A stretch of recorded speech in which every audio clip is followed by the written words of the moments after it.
Welcome to the Fermented Homestead. Today we are going to be canning peaches. I'm going to be canning them in pint-sized jars. That's just what works best for my family. In the past I've always canned them in quart jars. Not always, I've done it once, but in the past, one time I did it, I canned them in quart-sized jars, and for our family that was just too much. We don't tend to make pies with them. They're kind of just end up being like snacks and accompany other things. And so my husband requested that I can them in the pint-sized jars, so that's what we're going to be doing today. So I have the first load of jars are all sanitized. I ran them in boiling water for 15 minutes, and I have just boiling water here. And what we're going to do is we're just going to take the peaches and put them in the boiling water and let them go for about 30 seconds.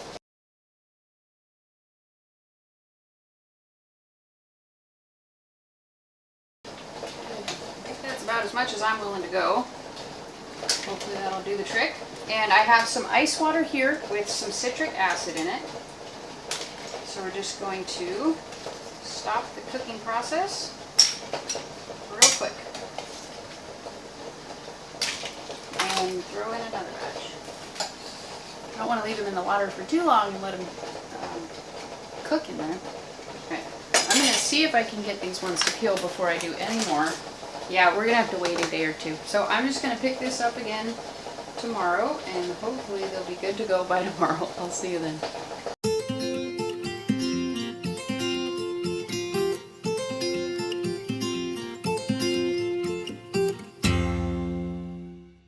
Alright, so now we are ready to go ahead and start processing the peaches with the hot pack method. And so we have the blanching water just about to boil, and we have the simple syrup is ready to go, and I used 5 1/4 cups of water to 2 1/4 cups of sugar. And we have our leftover peaches that we had from the cold pack method, and so we're just going to do a little bit of these ones. But we need to get our ice water bath going. All right, now we're ready to go.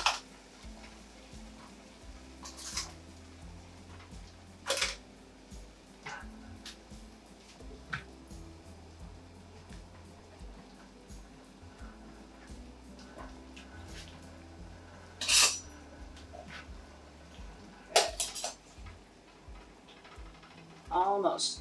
One thing that I think I discovered with the cold pack is that I was leaving them in there a little bit too long. I don't know if you can see it, but even the edges and everything are super stringy. And so I'm going to try and cook them just a little bit less and see if that helps. I kind of just want to pull them just as soon as their peels are ready to go. As quick as I can.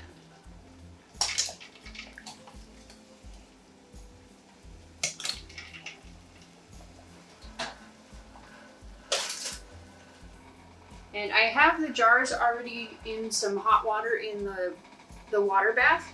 I just am not ready to put it onto the heat just yet, so I just have it in some hot water, and they're getting warm so that when we're ready to cook them, the jars will be warm and put in, and hopefully we won't get another cracked jar like we did with the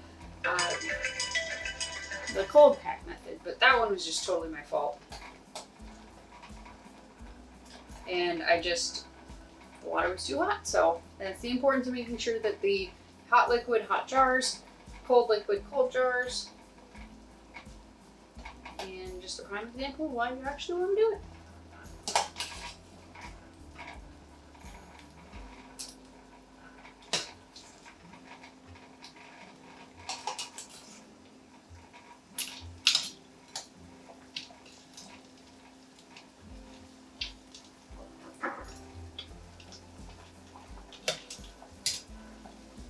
Go.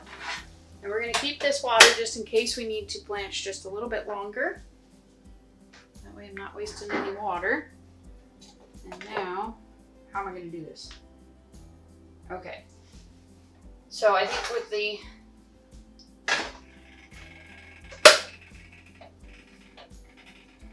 with the syrup, I think we just want to kind of have it a little bit warm when we put all of the peaches in, but I don't want to put the peaches in before they're all done because I don't want them to be at varying levels of being cooked. So, how am I going to do this?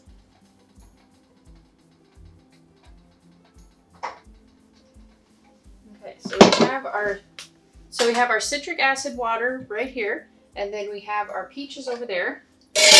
So, all we're going to do is grab a bowl. All we're going to do is just peel them, get the little pit out, and we're going to put them into the citric acid just like we did with the cold water bath, or cold pack. And this one's probably par cooked or blanched a little bit less than I should have done.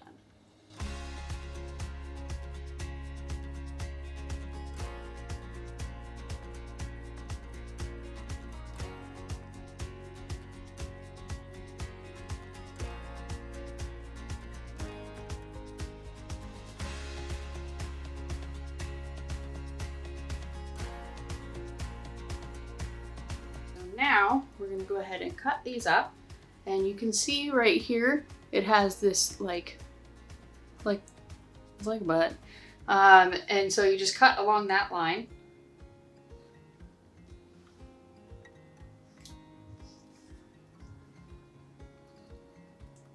And most people can get it to just pop open right from there. I'm not usually one of those people, and I usually have to cut it in quarters to get it off without tearing. So there's that. If you can do it, more power to you.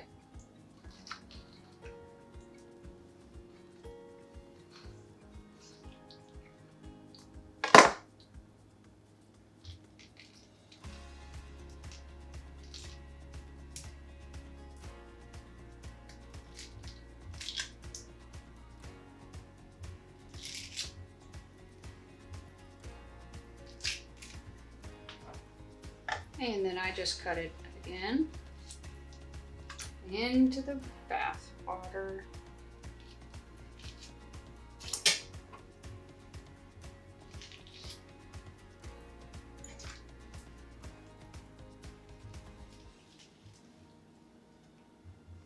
And then we repeat that a bunch of times, okay?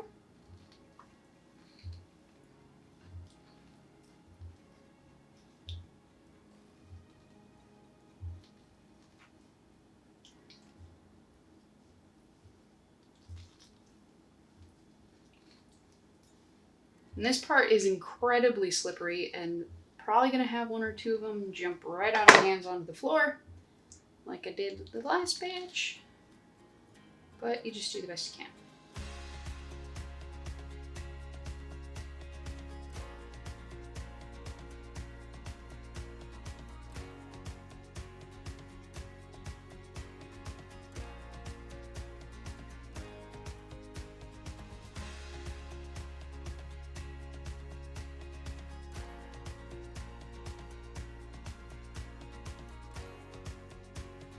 All right, so we are all done cutting up the peaches, and I'm just gonna kind of clean up just a little bit. This is just a wreck, and then I'll bring you back when we're ready to put them back into the pot. So we have our simple syrup over here. I'm gonna move it to this burner because I want to get the boiling water bath going. So we're just gonna put all the peaches in here.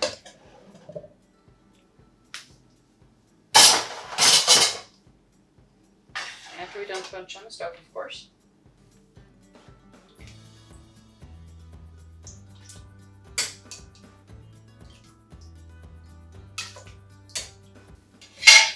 Okay, so we have the peaches in the pot into the simple syrup, and all we're gonna do with it is bring it to a boil. We were not gonna cook it for a long period of time. We're just gonna bring it to a boil, and then we're gonna pull it off the heat and start throwing them in our hot jars. Okay, so the peaches, I just pulled them off the stove. They came to a boil and I pulled them off right away. So now all we're gonna do is can them up.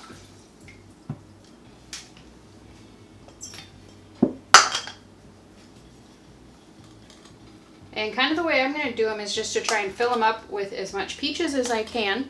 And then I'm going to top them off with the syrup.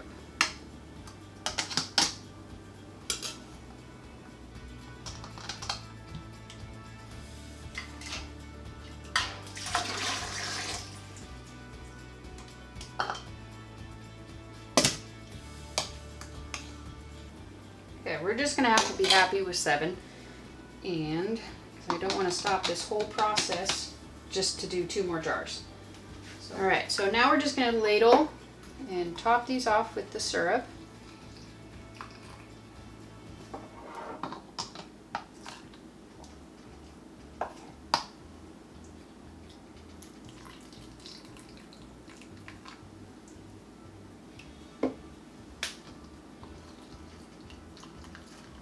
And remember, we're looking for a 1/2 inch of headspace on this one.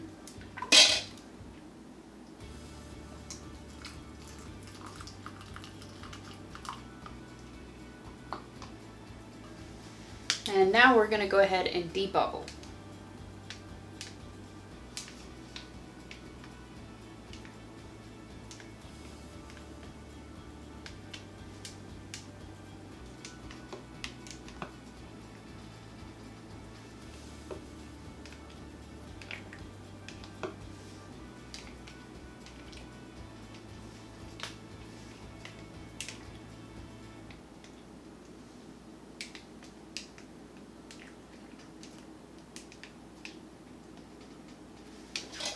Now we're just going to top each one of these off.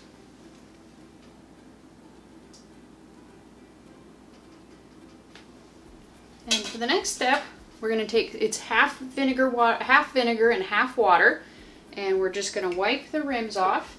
And this is going to be an extra opportunity to check the rims to make sure they're not cracked at all, or no chips or anything like that that would hinder the seal. Just going to go around. And that'll also get any little particles or anything on there that could make it not seal.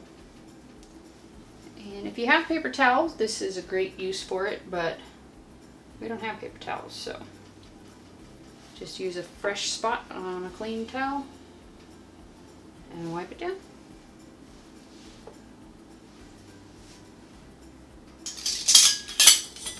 And the rings. And you want to tighten them fingertip tight, which is as tight as you can get them with these 3 fingers with a reasonable level of strength.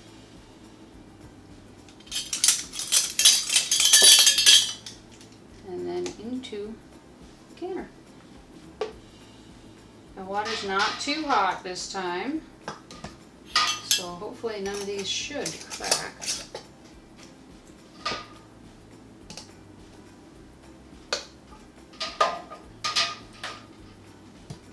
And if you look in the pot, there's going to be some open spaces in here since we're short 2 of our jars.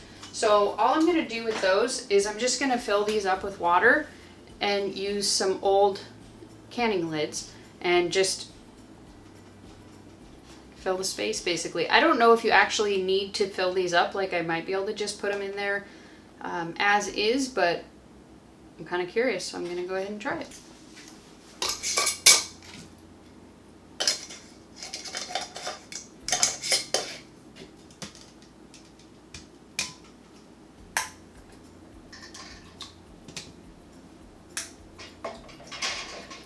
So, there you have it. Now we're just going to crank the heat, put the lid on it, and then once this comes to a boil, we're going to set the timer for 20 minutes. Since this is the hot pack, it's 5 minutes less than the cold pack. So we're going to go ahead and just let this come to a boil, and I'm probably going to get started on the next batch while this one is going, and then we're just going to kind of go from there. Alright, so the peaches are all done. They've processed for 20 minutes, and then I pulled the lid off and let them sit for another 5. And so here they are. And we're just going to put them on our towel. And all the water that's going to be on top of the lid, make sure you don't be tempted to tilt it and get that off of there. It'll evaporate within a couple of minutes. You don't need to worry about it. And You don't want to tilt it because then you could affect the seal.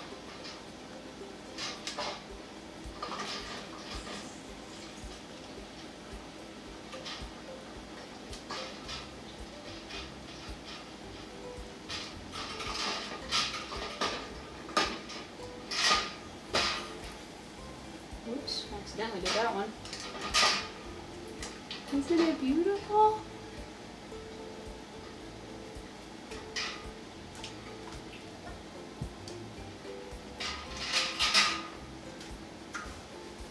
All right. Here we go. They're all pulled out of the canner, and you can see, I mean, this one, it's already evaporated. All the water's already gone.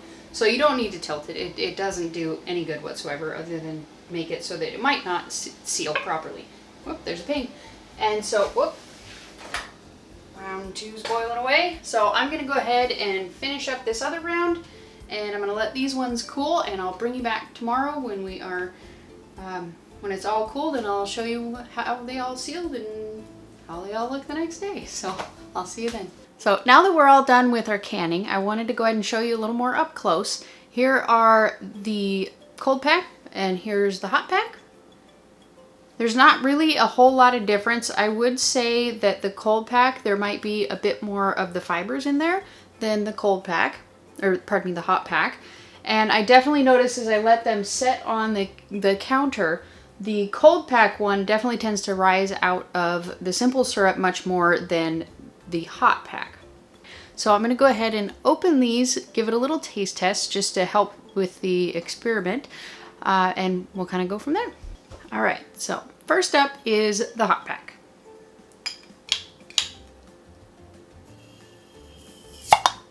That's the sound you want to hear whenever you're canning. Okay. It is completely mush. This is the hot pack. It's hard to even get it on a fork. So you can see it's just mush.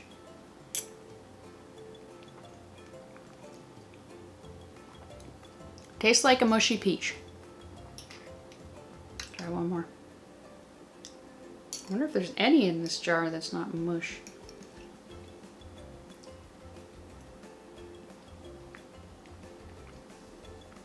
It tastes good. There's just not really much substance to it. So now for the cold pack.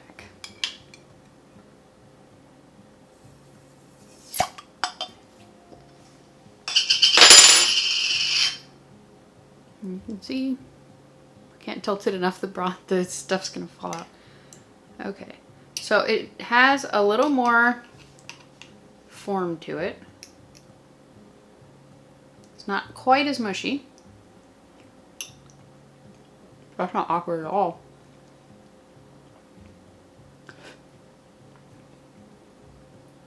But when you're eating it, it's about the same, really. Okay, let's try and do this a little more gracefully, shall we? Nope, it's just not gonna happen.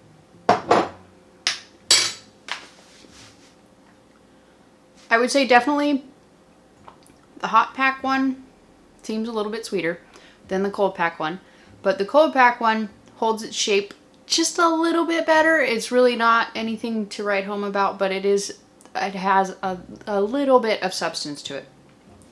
I would say really there's not much difference between the two of them.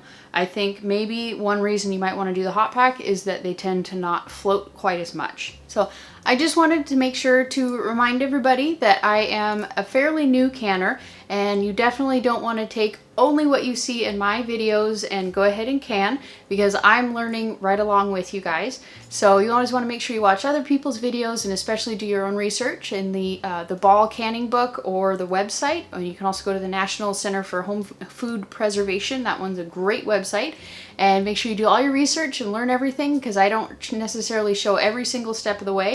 And as you can see in this video, I still make mistakes. I still get jars that break, and I still get seals that don't seal, and it's just part of my learning process, and I'm sharing that with all of you guys to hopefully ease your transition into learning how to can. But definitely do all your research and watch all the other wonderful resources out there on YouTube and on the internet. So if you guys enjoyed this video, and if you learned something, whether it was what to do or what not to do, make sure to give this video a thumbs up. And feel free to leave comments in the comments section below if you have any tips or tricks for me or anybody else who might be watching these videos. And I will see you in the next video. Thanks for watching.